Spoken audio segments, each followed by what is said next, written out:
Hello, everyone. Welcome to the Newsbrowse News broadcast. Donald Trump has publicly rejected Iran's ceasefire offer, calling it completely unacceptable, and expressing concerns that the Middle East could be plunged back into war, according to Metro.co UK. Iran's proposal aimed to end the conflict on all fronts, including in Lebanon, reopen the Strait of Hormuz, and roll back its nuclear program.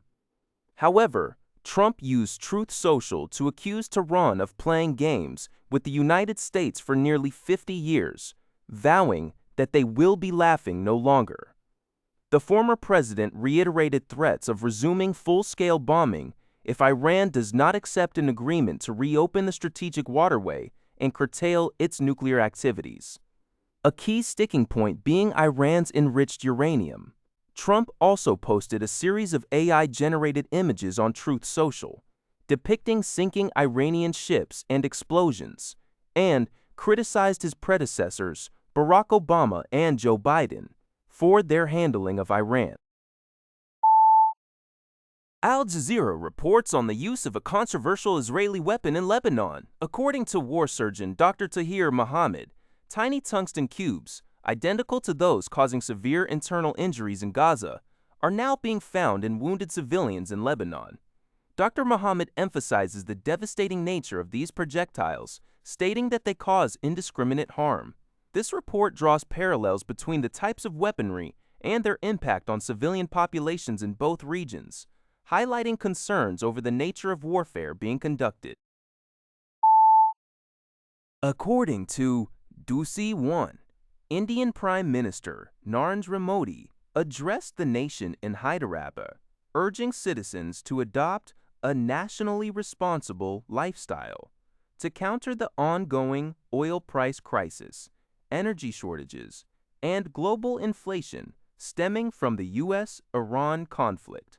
He called for a reduction in fuel consumption and advised against non-essential overseas travel and gold purchases, describing the conservation of foreign exchange reserves as a patriotic act. Modi questioned how the nation could progress if it relied heavily on imports. He also encouraged support for local products through the Vocal for Local campaign, advocating for the purchase of Indian-made goods.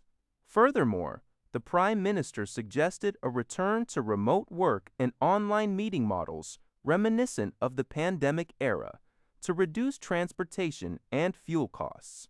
He also promoted the use of public transport, carpooling, railway freight, and electric vehicles. Modi also advised households to reduce edible oil consumption, citing both economic and health benefits. He highlighted the government's efforts to subsidize fertilizers for farmers, despite global price hikes, ensuring affordability for agriculturalists. GG Press reports that Israeli Prime Minister Benjamin Netanyahu declared that the military operation against Iran is not over yet in an interview with US CBS television, which was aired on May 10th. Netanyahu emphatically stressed the need to remove any remaining enriched uranium from Iran. He further asserted that Iran's uranium enrichment facilities must be dismantled and indicated that there is more to be done regarding Iran's production and possession of ballistic missiles, as well as the activities of pro-Iran forces across the Middle East. This statement comes amidst exchanges of proposals between the United States and Iran aimed at ending hostilities, clearly outlining Israel's demands in the ongoing regional tensions. According to the Liberty Times, Iran's leadership is experiencing a significant division over ongoing peace talks with the United States. While Iranian President Masoud Pezeshkian has formally responded to the latest U.S. peace proposal, emphasizing that dialogue does not equate to surrender, a powerful ultra-hardline faction is actively undermining efforts to reach an agreement.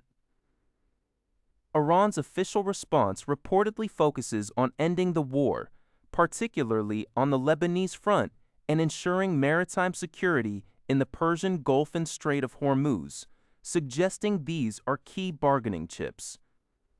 However, Iran's military and parliamentarians have issued stern warnings, stating that the period of restraint is over and threatening devastating retaliation if U.S. forces continue to attack Iranian vessels.